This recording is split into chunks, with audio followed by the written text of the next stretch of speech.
Welcome to StaffBuffalo's Pain Points podcast, where we unravel the complexities of staffing, human resources, and other challenges faced by businesses today.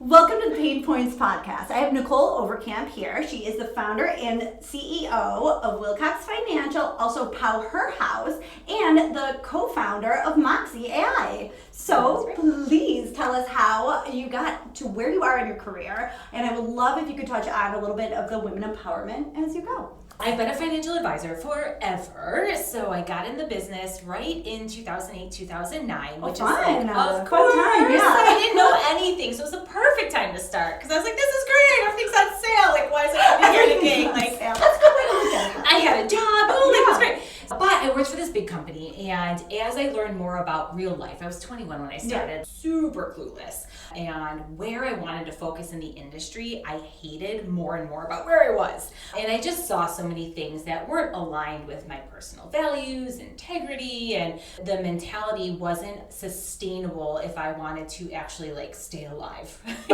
I was so stressed, just so burned burnt out. Yeah. Any movie about the boiler room, picture that environment, right? Always be closing. Yes, like we don't care about, and I just like couldn't do it anymore. Yeah. And then I also saw like I was one of the only female advisors in the firm, and it didn't matter. And when I left actually in 2012, I was one of the top 10. Oh wow. Only woman, youngest. However, it was not good enough. Nothing was because I was actually smart and competent, and so it was always this constant gaslighting, do better, and so I just couldn't just keep undermining everything, and like I constantly just felt I was never gonna measure up. And then I saw when I was working with other advisors how they were treating women. So we would be in meetings with couples and they would only talk to the men. They would completely disregard whatever their wife said, not ask them questions directly, even if the woman was the one making all, and this is messed up. And then conversations with my friends and everything. And so I was like, okay, first of all, I quit. Yeah. And then I was like, oh, shit, what, am I allowed to swear on this? Of course, okay, please. fabulous. Yes. Like, what am I going to do? And so it was like this really messy beginning of having zero clue how I was going to run a business. Knew I was good at my craft, knew I loved it, but... Did you know you wanted to start a business, or no, were you just like, done? No idea. So you just put it down and you're like, I'm out. Yes, I resigned in a super immature 25-year-old fashion, and they were, oh yeah, that's great that you resigned. You can leave now. You can come back and get your stuff tomorrow. And I was okay, great. In other words, we're locking the doors to all your clients, so you can never come back, you idiot. Yes, right? yes. You didn't talk to anyone before that? No. Yes, it was like fiery personality. So that happened, and I interviewed at all these places, and just nothing felt like home. You know, they all looked at me like I was just like, oh, that's cute. You can run our women's division, or we want you to do all these things that you just said you didn't want to do. No one listened. I had this DBA forever, and so I said, I'm just gonna start my own business, my own brand. We need to do better, right? Mm-hmm. And so that's what I did. And that said, no idea what I was doing. Struggled for the first few years quite a lot, and finally got a cadence. Sarah, our COO, actually joined me like right from the beginning as an admin, because I was a disaster, like hot mess express, like couldn't do paperwork, be organized, and I couldn't afford office space for her. So I was like, it was hilarious. She worked from my house in my bedroom at this little desk, and so that's how we all started. And then it just evolved from like continuously filling a gap, right? Mm-hmm. Where women, and at the time in Western New York, there is not a firm for women, more or less one paying attention to them. And we wanted to create this safe space where we could talk about really important stuff that's vulnerable, give the value, give the information, give the financial planning, and do the right thing. Like actually plan, not sell shit. I like so that. that's what we're all about. And so many of our clients are women and men, but really it's men supportive of the mission, or they want their wives to feel comfortable. And so their wives are the decision makers. And they are. Yeah. Or for most of our clients, they're actually the breadwinner. So that's also interesting. Yeah. So and most of our clients are in leadership positions or business owners. So that probably is a little bit of a skew, but I guess birds of a feather, right? Yeah, you created a niche. You identified that there was a gap. Yes. You saw, hey, this is a pain point specifically for women business Huge owners. pain point. Yeah. And then you're like, hey, come here. Let's chat about everything. You continue running your business. I'll help you with the finances. That's right. Yes. And that, to the point of the pain point, is like women, they're successful, they're crushing it in business, and then there's all this shame around money. And you would never think it from the outside. Wait, what do you mean? So rewind it back. Yes. Yeah. Like women who are CEOs, they're making their revenues are multi-millions of dollars, and they are terrified to talk about money. Or they're like, wow, my business is ran like a tight ship, but personally, I don't know what I'm doing. Or I'm making all this money, where is it going? Or am I planning? And all this triangulation happening. And another thing that I find too, especially for women in the finance industry, is they're like, well, I work at a bank or I'm an accountant. We should ourselves to death know how to do this. Yes. And it's like, well, wait a minute. No, two totally different modalities. Yeah. But also, when it's you, it's different, right? Like, well, and you're really focused on your lifespan, not the That's- lifespan of the business. That's right. Two different things. And so it's the ability to take my huge in-depth understanding of business in general and what that looks like, merge it with their personal values, vision, life, goals, and help them create all of that together. Oh, cool. And like removing the barriers of like, look, girl, like there's no judgment here, right? And like, let's look under the hood. Who cares what's going on, where you came from? And I don't know if you've ever felt this way, and I struggle with it too sometimes. It's like, I think as women, we also have difficulty realizing who we've become and taking ownership of those footsteps versus who we were. And sometimes, a lot of the time, that is part of our money story and some of the issues we have around it. And once you gain more ownership and perspective of finances and control it like creates this cascade effect of more confidence, courage, and really has better ripple effects in business too. So it's part of the fun that we get to create all of that, which is really where Powerhouse was formed, another pain point. And we filled the gap. And so it was, when it was initially created, it was for business coaching for female business owners, because I'm like, well, this is everything I wish I had when I was growing the business, right? Absolutely. I felt lonely. I needed the support. I was terrified of my own shadow when it came to sales and the marketing, like all of the things, right? It's overwhelming. It's so overwhelming. You can be good at your craft, but running a business is a total shit show. Like, and you're just grabbing at straws and you're like, who can help me? And then turning to my COO. Exactly, yeah. And so, of course, I had invested in coaches previously and went through quite a lot to get to that point. But I'm like, all right, we got to help other women business owners, like, pay it close forward. the gap. Yeah. So I started the business coaching, and then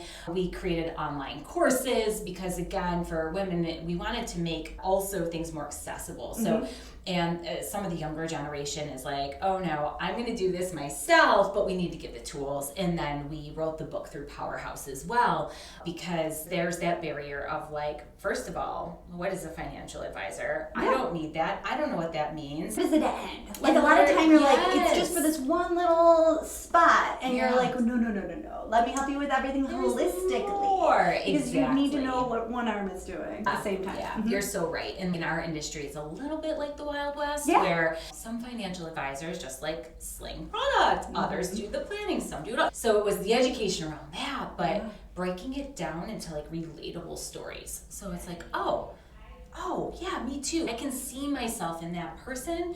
This is really important. I should probably stop stuffing that in a pocket for later and do it now. So that's really why we wanted to write the book. Is look, like, we need to make a bigger impact, and for me, it's if I see something and it's statistics, people talking about it but not doing anything to actually move the needle. It's like my equivalent of nails on the chalkboard. I just want to like start. Like, I feel this Yeah. annoying noise. All these companies like, oh yeah, like women are earning less than men, and they're not as prepared for retirement. No, no, we are creating this like money bitch movement, and we're going to move the needle. We're going to give women the tools and the education support and everything that they need. And from to their do that. perspective, it doesn't That's need right. to be the same perspective as it has been right. decades ago. Yes. But we have different needs now, specifically with men and women both in the workplace, and then both raising families, and it's just changed a lot. And so you did mention different ways to kind of get to the women. So I know that you mentioned marketing. So what are some of the pain points around marketing, and how did you get your book out, your content out, the way that you actually get to people? Yes, so we started doing a lot more with social media actually, and which in our space on the financial planning side, and Wilcox is compliance regulated, we really weren't able to use it, which also is why we created Powerhouse Money Coaching. Exactly, separate business, it was just education, so we were finally able to do it. That's great. But what I changed is I started just showing up super raw, authentically, and sharing these vulnerable stories. It wasn't about selling financial planning services. It was about saying, I screwed up a lot. Here's how. I don't want you to do that same thing. Yes. Here's the shortcut. Let's not do that. You're better. And so starting to talk about that and just being consistent, showing up every day and growing like really thick skin, because of course, anytime you open up and start, there's always that one troll that's like, who are you? And I can't believe you're swearing in public. So it's knowing also who you're not talking to and letting that go.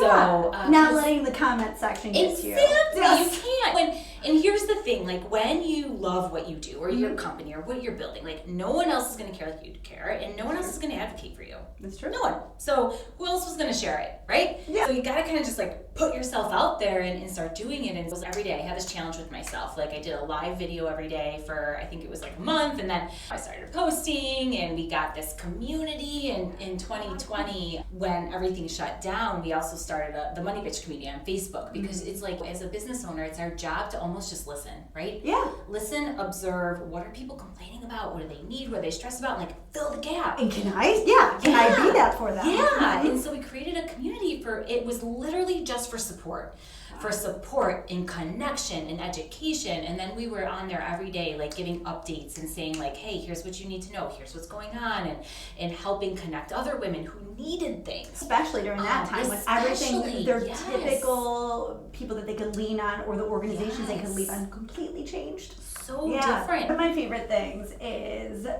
how did you write your book? To all of the people whose pain point is, I really want to write that book. I have all these ideas in my head. How did you actually do pen to paper? Well, or not. Oh my God. And let's talk about the fact that if I wrote it now, it would have taken a fraction of the time because there's AI. True. But what we did is I actually wrote the outline first. So just come up with the chapters. And then it's easy. I have the flow, you reverse engineer. And so we did the outline, and then I interviewed 100 women. Wow. Because twofold, guys. 100 conversations with our ideal client. Right. So it was beautiful for networking. It was beautiful for actually understanding more of the root cause of the problem. But it also gave us an extraordinary amount of content. Yes. Because now we're, that's a story. This is a story. This is a story. This is a story. So we could like spiral out of all these things now that we could educate on. Yeah. But it also helped in terms of generating a lot of the book, because when you're in your industry all the time, you think you're being clear. You think you're talking about what's important or what's needed. But the reality is, half the time people don't know what you're talking about. At all. They're like, those words don't make sense. And that's actually not my problem. This is my problem. And so I wanted to really be careful about not making assumptions. So it gave us the data we needed to put the most critical things in the book. And even from our experience in working with clients, those first 2 chapters have nothing and everything to do with money. It is, you're not a bitch for saying no, and all about setting boundaries, something women struggle with big time. And by the way, ask for help is the second chapter, and the power behind that, and how much that we forget to do it. And yes, we can do it all, but not alone, right? And kind of backfilling a lot of that. And then of course the financial planning chapters. So, and I did it on Otter. So I drafted, and Sarah co-authored the book with me, so we each like took the chapters that we wanted. She wrote it the normal way, like sitting still typing, because she's cool like that. I can't focus though, so we're very yin and yang. So what I did is I would go on walks, and I would talk out the entire chapter of what I wanted to say to Otter. It's AI software, so there was that. It's better now though. And back then it was more just talk to text. It was talk to text, exactly. And then I would take that text when I got home, copy and paste it, and tweak it a little bit, and then send it to Sarah. Because she's just, English is her thing, grammar is her thing. I always joke, English is my second language. I make up words all the time. That's fine, it makes perfect sense. And so I'm the wow, she's the how. Like I've got the ideas, she figures it out. So we're such visionary, a good, the integrator. Exactly. Yes. So you're in the business of working with other HR consultants, business owners. What are you hearing? What is their biggest challenge right now that they're frustrated with? Or if you're having conversations with women, I don't know if you do, like around money, or even the people you're interviewing, what's coming up? Well, a lot of things have completely changed since COVID. So before it was more work-life balance, and now it's work-life balance in a completely different way. There's the balance between working from home while having children there. So more of like, as they get dropped off from school, where you can still be decently productive, but obviously watch your kids, versus one of the pain points is, well, I have a 2-year-old at home, and you can't really do both at once at that point, because you do truly need to be attentive. It's not the same as a 14-year-old that can make themselves a snack after school, etc. So that right now, the post-COVID change with basically just trying to balance work and life has gotten a little bit more complicated. Especially with maybe schools aren't as reliable, daycare is not reliable, all of that. That is still and will always be a pain point that women need to work around with their families personally, and then also with their work. So that's always one. Surrounding money, more or less, it's just making sure that they know what the current market is paying and what they're worth. Whenever someone's going in too low, it's, well, do you want to talk about this a little bit more? Because I actually think that you should probably be making about $10K more based on your past experience, your certifications, and your overall attitude. Who are we kidding? Like, if you can go to an organization, be that true value add, it's going to be completely different. They're going to be able to utilize you for multiple different jobs, if you will. So similar to what you were saying with automation, that opens up the opportunity for people that can do more, which in my opinion, women thrive at the multitasking, thrive at being able to navigate and reposition priorities and all of that. So really working through what they need to do, what they need support with, what they can automate, what they can truly utilize. Sitting there and really discussing with the hiring managers, with the people potentially being hired, and just navigating all of those different topics are really important. It's so funny because in two of those things on those pain points, the first is like the, hey, you can ask for more. A lot of the women that we work with and through the financial planning process especially, when they realize what they're capable of achieving and what they need to get what they want, all of a sudden they're like, can I make more money?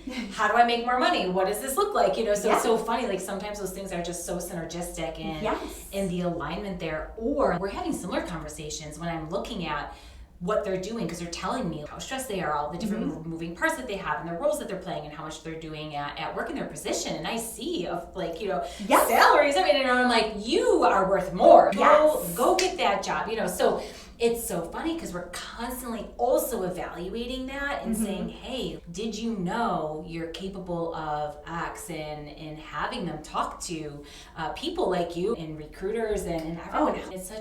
It's such a huge part of that. But oftentimes, if you've been in the same spot for so long, you don't know what you don't know and you don't ask. And in this trend that we're seeing that's really cool, you're probably living it because you're in the industry, is like women are now accelerating at a faster pace than men in leadership positions because of this new dynamic of being able to multitask. And because both spouses are typically working, men used to excel in leadership positions not just because they were men, but because they could focus on only one thing. Yes, they had their wife doing everything. Yes. And now that they have to do more than just work, it's more challenging for them to handle it. So challenging. And The so scheduling, it's, the timing, it's absolutely hysterical in seeing and hearing like both sides of that and the dynamic. And of course, everybody's pain point is the cost of childcare. Yes, and huge. So it's huge. And so a lot of that is what we are talking about is like, okay, with both of you, like how can we make this work? Can we get creative with schedules and what you're asking for? But then also where are you asking for help, right? Absolutely. So that's part of what we've been, it's almost permission, right? Is saying like, okay, you're getting this job, you're making $20,000 more a year, your company's grown by X amount more, hire a house manager or a mother's helper. Like you don't have to feel guilty so to when have you do like, get home, the yes, helper's there. exactly. That. It's okay to work from home and have a parent or have somebody there helping you, right? Absolutely. And I think as women we feel guilty. Oh my gosh, like who am I to do that? But if the opportunity meets everything that you want and it aligns, like it is okay to spend money on those very valuable things to put yourself in a better position. And I think sometimes we get hung up on these old ideals or something that our parents would have shamed us for or we didn't have growing up. And so it's so funny how these little pain points can spiral into massive stress when it doesn't have to be that way. If we just start to think differently and say, okay, like what is everything that I'm touching and literally what can I get rid of? Absolutely. What can I get rid of or let go of? And that impacts your bottom line and personally in your business and everywhere, especially when you're going for a bigger job. Yes. It's like remembering to ask for those things so that you can have that blend. It's not really balance anymore. It's integration. Like integration. Yes. This work this night and just figuring out. Yeah, you the have boundaries. to have the boundaries. Yeah, The but it's not going to be. parameters, It right? ends at 5, That's and right. then you start your home life at 5:05. Right. It doesn't happen that way anymore. It's definitely more integrated. Nice. It's super nice. Yeah. And then on the flip side, though, I also want women to know they don't have to stay at the exact same level that they're doing either. They can completely take a step back and then step right back into it when they're ready. So you don't have to have shame too if you want to prioritize. I actually 100%. Just call it a shift of prioritization at the current time. It doesn't have to be like that forever, but you do need to reprioritize your personal, your work, even different business lines, depending on your little baby business lines and what you're growing at that moment. You need to put different effort into it. And so there's no shame in being like, okay, I need to take it back 10 hours for the next 2 years and then kick it in again. Important to mention because we're surrounded by this hustle, grind, work, success, all of that stuff, right? One thing I always say is like, how do you actually define success? Good question. Like, it's a relative term. Yes. So is it what you think it should be or is it what authentically you want? Yeah. Because it's like you have to build this like force shield around your life and your family and just start like blocking everything else out that doesn't fit that definition to you. Because now that is your definition of financial freedom. That is your definition of fulfillment and joy. Not happiness, but fulfillment and joy. And we're busy all the time. Busy doesn't mean productive, it doesn't mean successful. It's like, are you busy because you're filling the time because you're afraid to take a beat, or is it an excuse for procrastination? Is it bullshit? Probably. Is how often do you pause in the chaos of life to say, wait a minute, what's spinning around me? What do I want? What do I need? What do I want for my family? What are all the things I'm choosing or saying yes to that like I should probably just let go? And that's okay. We don't do that enough anymore. I agree. Because we're so absorbed by everything around us all the time. And you're just on that hamster wheel. Yes. And if you don't give yourself a beat to get off the hamster wheel, you don't even know what you're just kind of keeping going for no reason. Like, price of that? Yeah, yes. What is the burnout? Burnout? Yeah, exhaustion. You're not paying attention. Yeah. You might say all of a sudden, I want to shift seasons, but you forgot to save, so you can't. Yeah. That sucks. Yeah. It's nice to have options, right? But it takes a lot of ownership, a personal accountability, quite literally asking for help, right? Yeah. Asking for help from professionals who do this kind of stuff, like what you do, what I do, what other people do, and we forget Because we're doing it every day. Yes. Yeah, exactly. You're worth the effort, chick. Like, do the thing. Like, do the hard thing. Yeah. And a lot of times the hard thing, and one of my biggest recommendations to people, especially when they're maybe going through a change of season or they're even considering a complete career change, something like big like that, really putting together, and I kind of call it my stoplight, but my green, yellow, and red. So green is what like activates you, what energizes you, what charges you. Yeah. You want your job to be 70 to 80% of that. You don't want to be chasing the money. 70 to 80% should be activating you. Then you have the yellow, which is like the stuff you could do. Like, don't love doing it, but you're good at it. Like, you can handle it. The red is like, fuck no, I don't want to do this. So you want to have like 20% to 30% of the yellow, and then the red you want like under 8%. Like, you just want to have to touch on it. So when people can truly be true to themselves and identify what their green, yellow, and red is, it just makes prioritization easier. It makes them identify, okay, that company does not align with my morals, with my goals, with my values. So therefore, no thank you. Even if they are offering you 30 extra K, don't take it, you're gonna hate it. Don't sell your soul. Don't sell your soul for the golden handcuffs. But little things like that, like get off of the hamster wheel, take a firm assessment of what you truly are deep down inside, and reach out for help. Talk to people, bounce ideas off of each other, because I think that that's really important. Oh my God, yeah. So, it's huge. And have more of these conversations. Yeah. Because and I always say that to women, it's like, you may want to talk about something uncomfortable, but you being courageous in doing so or saying what you did, like, gives the other woman permission to do the same. And we're not talking about this stuff enough because we're also in this like cancel culture of stupidness. And so it's why, like, open that up and take the assessment and let yourself, like, I always say, like, let your thoughts and your heart flow onto paper and don't pass judgment, don't organize it, don't think about it, and then go back, right? And organize that out after you see it. And it's like, oh my gosh. And then when it's in writing, it's right there. It's right there. It's like, it's so different on paper than like this triangulation, I think, or like I call it mental ping pong in our head of like all those things. I call it the cursor dot, where it's just sitting there and you're not doing anything with that.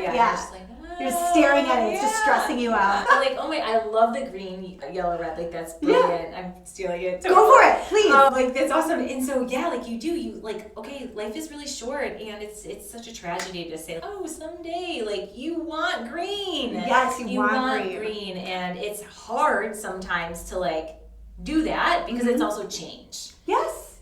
And you have to assess, like, if 60% is in the red, that is why you're pulling your eyebrows out. That is why your hair's shedding. Like, get out of the red and into the green. Yes. Get out of the red and into the green. And with your personal life too, I mean, you're talking about asking for help, looking at the yin and the yang in any relationship, whether it's business relationship, personal relationship, etc.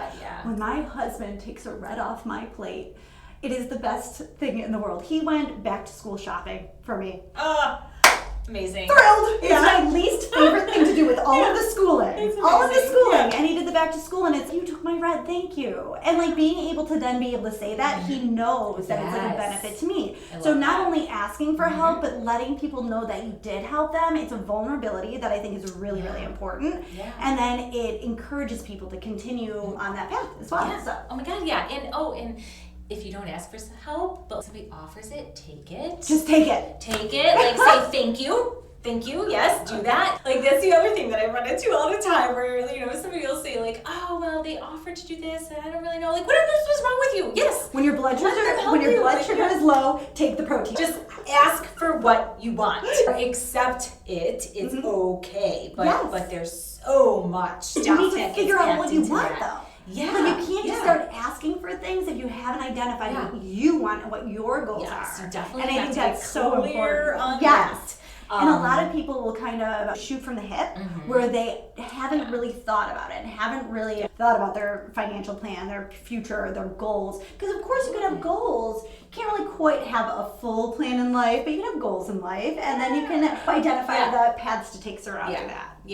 Yeah, it's and to that end, I actually do a vision workshop every year to talk about just that, like all of the parts of your life, like the finance, the business or career, the personal, the health, your family, because I like to give that opportunity, and I actually do it myself every year. I had been doing it for years. It was like game changing for me, so I'm going to share it with everybody. So that's awesome. We do it for fun every year because you don't, unless it's scheduled, a lot of the time to get clear on that, but then also like things change a little bit every year.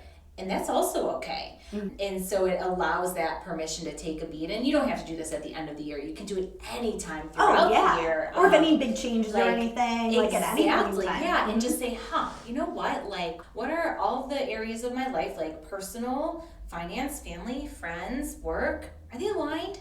Are they part of who I'm becoming? Or do we need to reflect a minute and have a check-in? Yes. Have a date with yourself. Like, follow with those friends you haven't chatted with in a while. Yeah, and there's so much blank space. Yeah, like maybe instead of like binging on Netflix, you're kind of journaling out what you want and thinking about it. And if you said you wanted something in the past, it's also okay to quit that. It's okay to change your mind. It's okay to let that one go if you realize it wasn't what you thought it was going to be, you know? Yeah, so we're all not still wearing our outfits from a few years ago. We can change.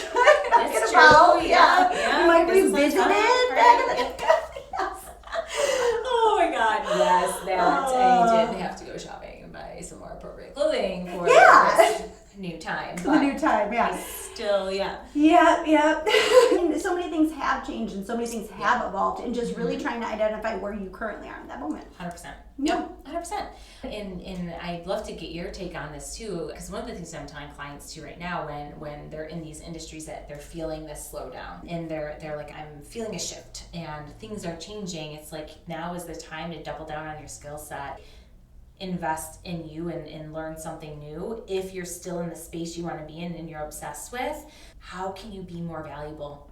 How can you be more irreplaceable and really looking at amplifying that? And sometimes it is absolutely AI involved. I just talked to a client about that because there's always business to be had, but you have to change it. You have to get more competitive and change perhaps how you're doing it versus where it was. So this is for anybody, like of course in sales or depending on the industry and business owners, but you know, for you and all the candidates coming to you and even those companies hiring, what are you hearing and what is some advice that you're giving in that? Because that's a huge pain point that we're starting to hear, and it's like, okay, cracks are showing.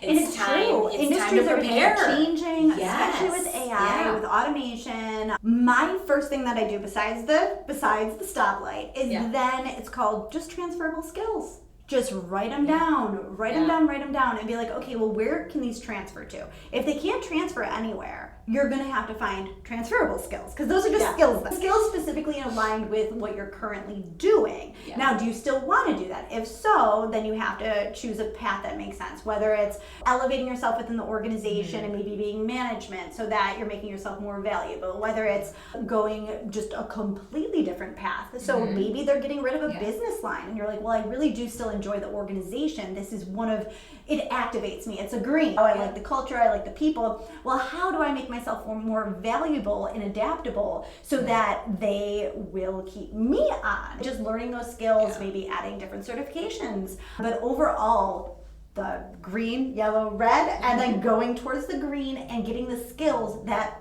allow you to be in the green. Yep. So that's really important. And so if the industry is the only thing bottoming out below you, well then change industries. It's totally fine. If you're in sales, if you're in administrative, if you're in operations, all of those are transferable. Customer service. And then just try to figure out exactly what activates you. And how you could be of value. And even when it comes down to looking at job descriptions, use that as just like, okay, if it's not in here, bounce it out. I don't care what it looks like overall. If it seems super sexy and it's paying so high, and then the turnover is 100% every 6 weeks, there's a huge red flag. Don't look in that direction. Run. Oh my God. So things like that. And it's just really getting to know yourself more and then realizing that, if one of my skills, for example, is databasing, well, that's great. Learn more, get deeper. What can you do with the database? So how can you make it more valuable? How can you speed up processes? How can you bring ideas to that stupid meeting you have to go to every week? Bring those ideas. I don't care if AI helps you with the ideas either. Treat it like an intern. Ask it questions, get the result, but really interpret it. Actually go through it and be like, does this make sense? But really utilize different tools, talk to people, take people out to coffee, figure out what their industries are about, get curious. Yeah, I love it. Get curious. And the biggest thing that we find too, I always tell everyone, look at money last. you have to be green, right? You have to have that green light in your zone of genius, because if you're miserable, it's not going to be worth it. But more importantly, what we find when people are not doing something they love, they spend money on dumb shit. Or they're less likely to be consistent with the habits and behaviors that are impactful or that matter. And we see it stack all the time. Because if you're miserable at work, you're going for lunch because you got to get out of the office. You need a break. And it stacks and stacks. And I can talk to that. Like when I was miserable where I was working before I left, I went for 4 Tim Hortons coffees a day. I went to lunch all the time. Anything to get out of that. And then it was office. like your little reprieve. Like, yes. But also $1,200 a year on Anderson's back in like 2010. That's like what, $5,000 now? These year, like it is good food.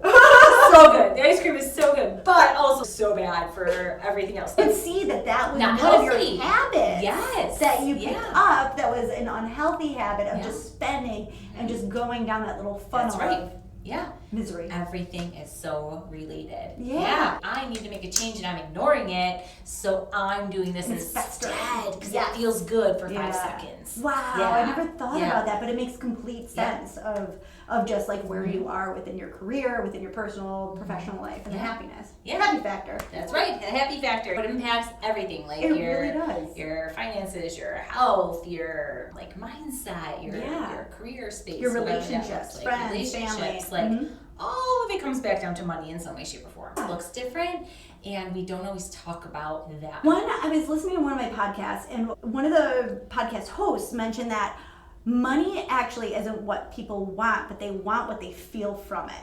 So whether it's like the security of making sure that you can retire, whether it's that you want to make sure that your kids have a specific education, that's how the value. So there's certain people that are like, money doesn't mean anything to me.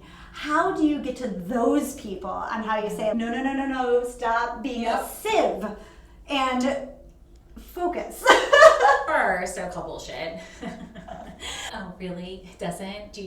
Tell me about your life. What do you want? But sometimes I'll hear, well, it just doesn't matter. And I say, okay, cool. Tell me what you don't want. What do they say? Tell me what you don't want. And everything, well, I don't want to be homeless. Yeah. Okay, cool. All right. What else don't you want? And then I don't want my kids to feel stressed. I don't want them to be made fun of. Because sometimes people get very overwhelmed by goals or coming up with what they want or admitting that they fucking love money. Because money is evil, it's bad. I grew up in this home where I constantly heard, my family said, don't talk about money. Don't talk about money, or it must be nice to have that, or money is evil and they're bad people. And no. And to your point, like money, it's a tool. Yeah. It's a tool and it amplifies who you are and your capabilities. So if you're an asshole, you're gonna be a rich asshole. But if you're a great mission-driven, impactful person, you're gonna be a rich person who donates to a lot of charities. Maybe who gives their own. Back, who creates their own, who creates a legacy for your family, you're helping friends. Think of the abundance that if you have more money, what you can do with it. And sometimes I think we forget that because it is the feeling. It's the feeling of being able to give someone something and how good you feel in return by seeing their life is easier now. How cool does it feel to give someone, a family, that their house just burnt down and you're able to give them literally 6 bags of clothes because you're like, I'll just buy new ones, it's okay, there you go. Or Wegmans gift cards, or write a check to a nonprofit to help them get off the ground because you care so deeply about them. That is a priceless feeling, but you have to know how to control your money to do it. Exactly.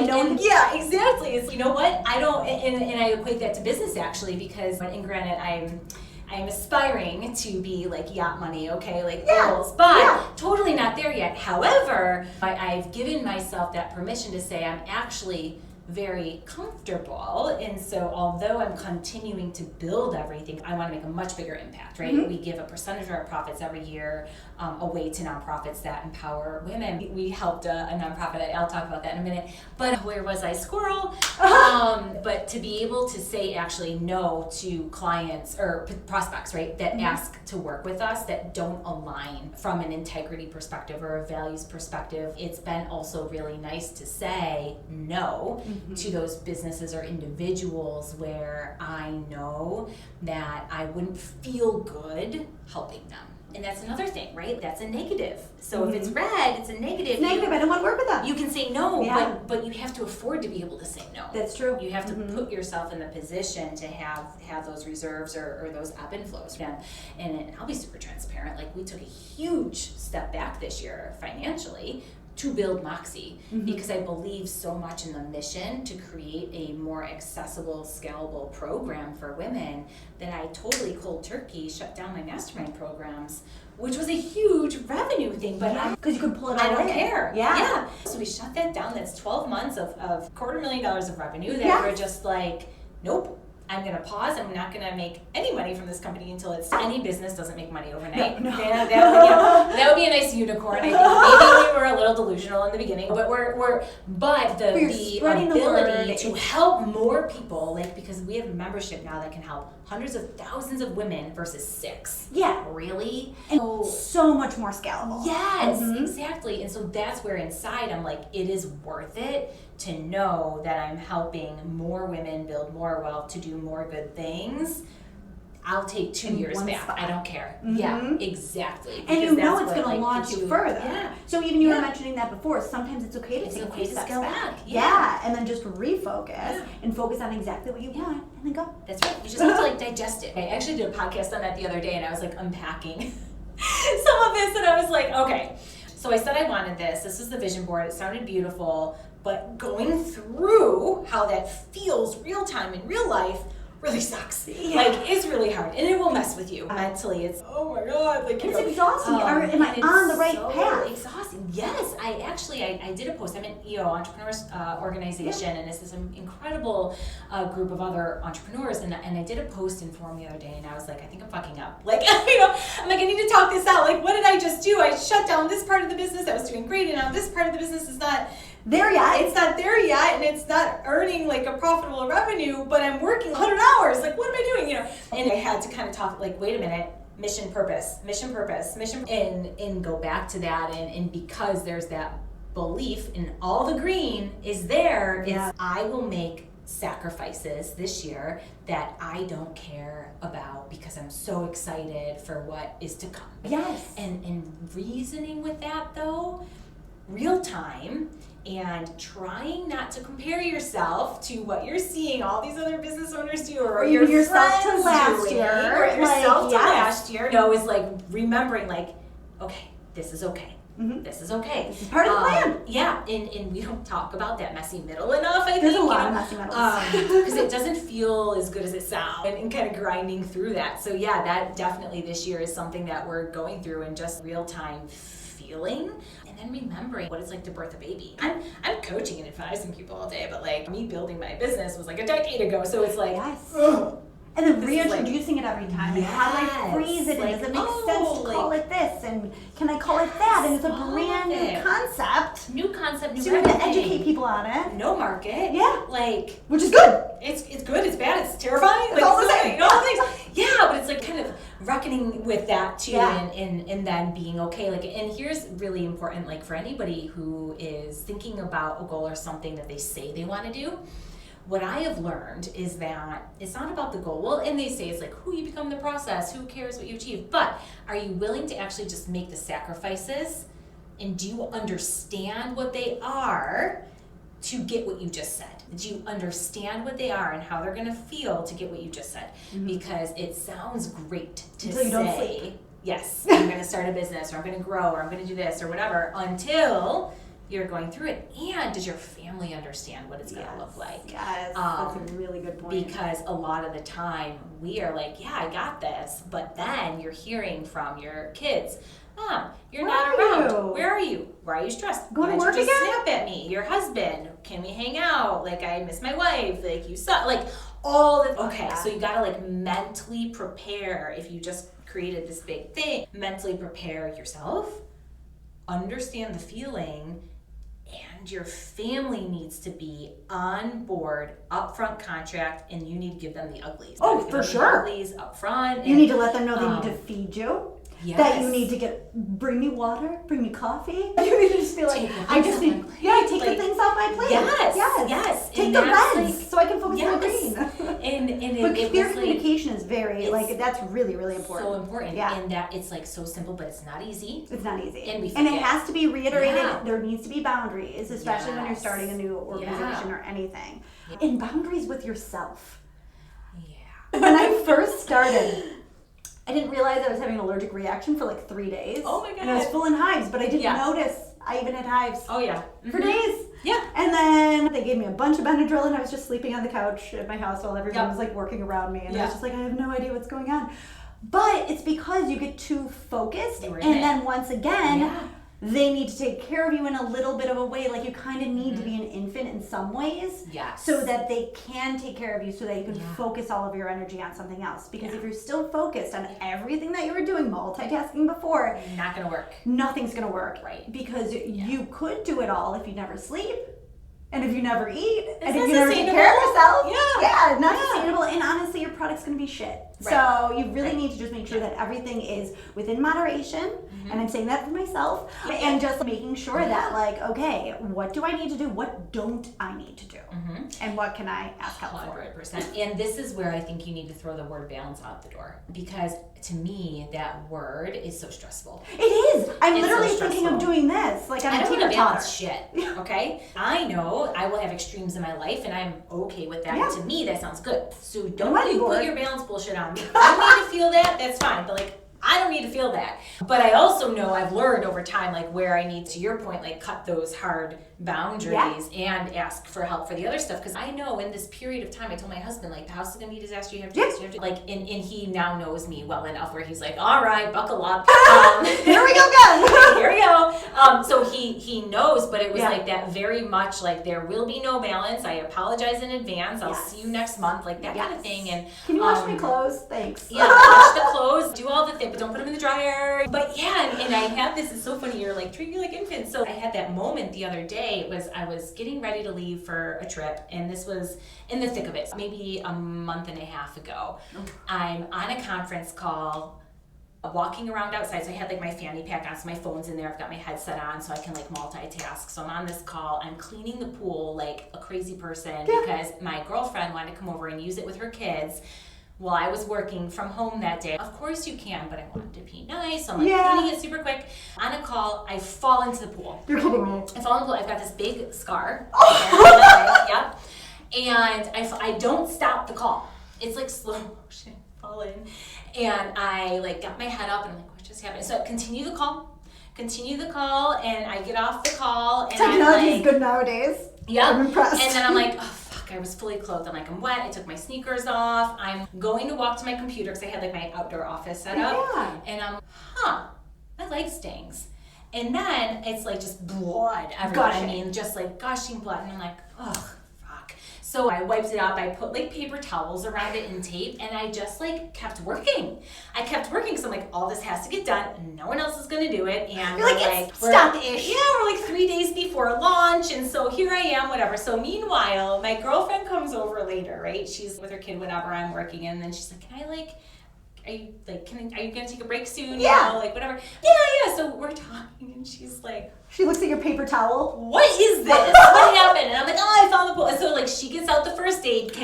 Yes. She's like, as I'm now back on the call. And your leg's she's up. Like cleaning my leg, patching it up, putting a thing, and she's like, you were a child. Like, you know. But it's true. Sometimes I didn't realize it was that bad on it. And like, of course, that's one of those moments where my husband's like, yep, that's just gonna scar. Like, and he was out. Yeah. And you're like, yeah, because he saw that like Lauren had it. But it was just hilarious. And so I recently just posted about it because somebody asked me like, oh, what's that scar from? And I fell in my pool. And I wish that was a better story. Like, I wish it's pretty amazing story. An epic hike where I tumbled down this boulder because I was like getting chased from a bear. Like, yeah. And then like found a young family to save. Yeah, exactly. that was like one of those moments where I was totally not taking my own advice. And I was in the throw of the vortex where, you have those days still. And like for me too, part of that like really lights me up, right? Like you roll out of bed at 4 a.m., you start working, and at like 5 p.m., you're like, I should probably shower.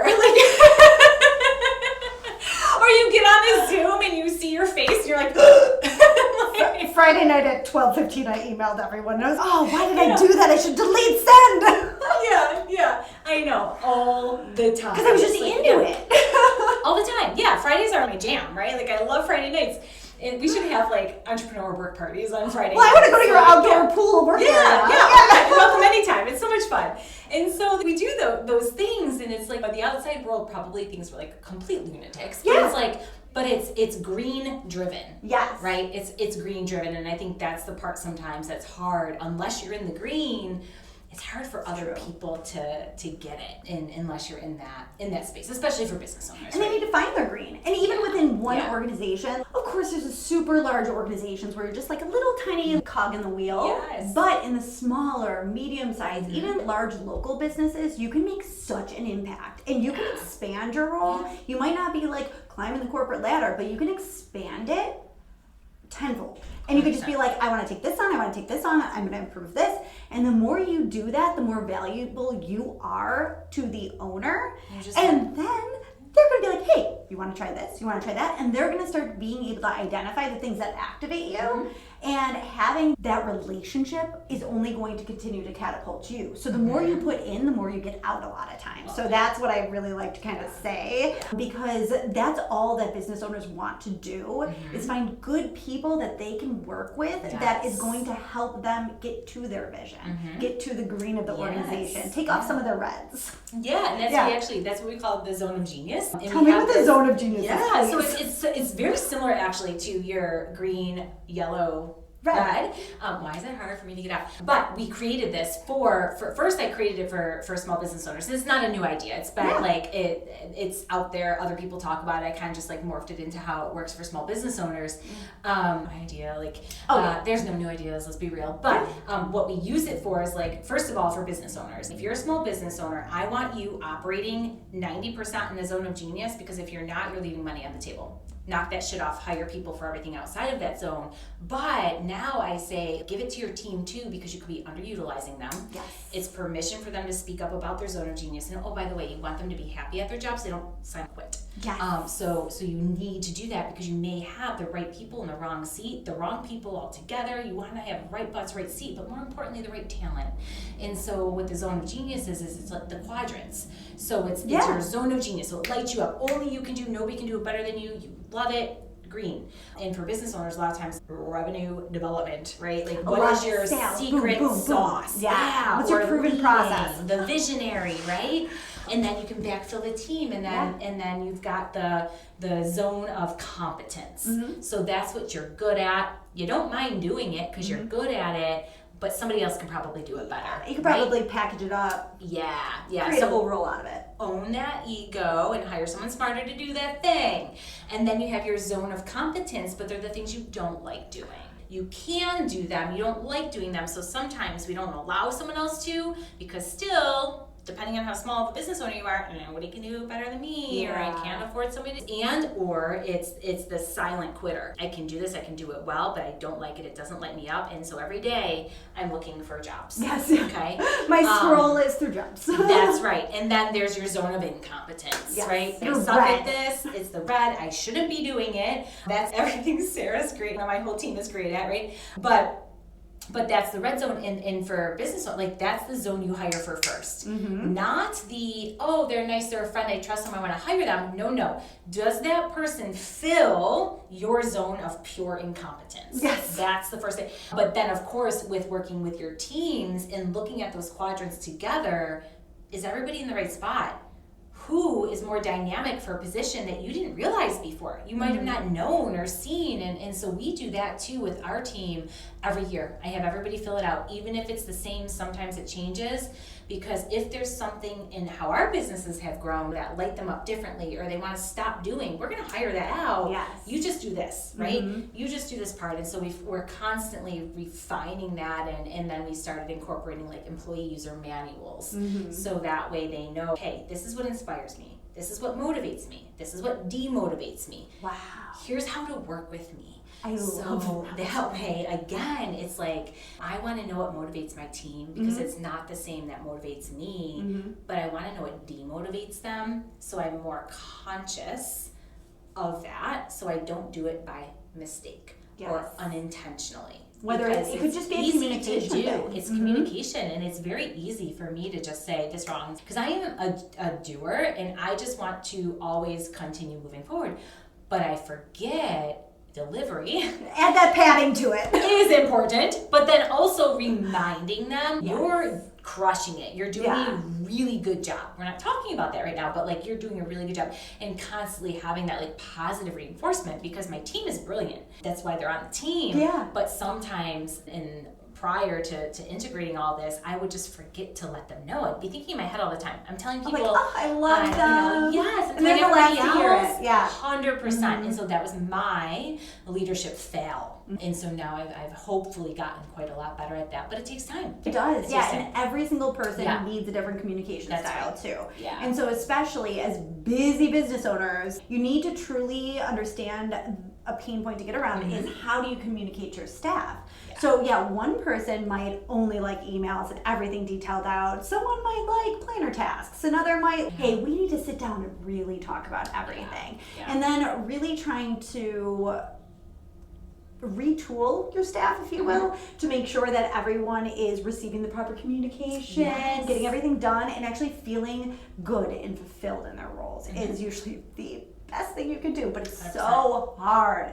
And another thing is, about every 3 months or so, people could backslide into kind of that monotony. Yeah. And so it's really important to kind of keep them excited. Hey, this is something new and exciting we're going to work on. And then what makes their pistons fire. 100%. Yeah, and we have our team meetings, and that's what we're always like working on and checking in for sure. I love that. So I've changed a lot of that, but so. Awesome. Yeah. Well, then, so where do you see Wilcox Financial, Her House, and MoxAi going, in the near future to long future?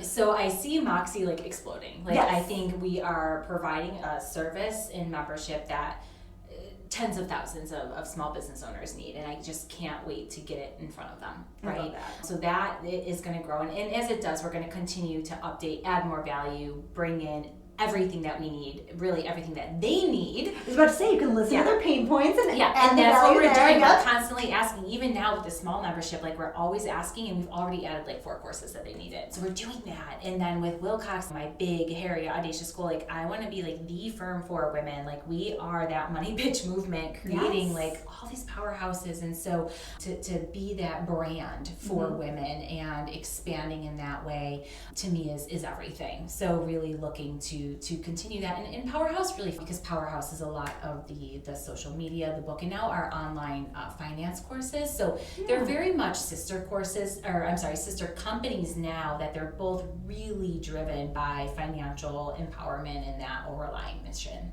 Yeah. I love how they just all help each other out as well. So you have like a little nice suite of services. Exactly. Suite of companies. Yes. So for the aspiring leaders coming up through the ranks, what advice do you give them? Yeah. So here I will say my favorite quote actually is that if you do what's easy, it's going to make for a very hard life. If you do what's hard, it'll make for an easy life. And I say that as my favorite quote. I say it all the time, but it's the best advice, because anytime as a leader and you're growing something, if you take that easy path, it is the quickest road to failure. You have to get used to doing that and being okay with failing and growing and trying again, and life will be a lot easier down the road. That's awesome. I've never heard that, and I absolutely love it. And then one more thing for all the small business owners, all the small business owning women like me, do you have any kind of like top tiered advice that you just want to just get out there? Yeah. Put time on your calendar to do what you need to do. So if you took time based on our conversation to unpack the goal or the gap, where do you want to be and where are you now, who needs to fill that, and make a date with yourself to make the appointment with the person who can help you with that, even if it's you.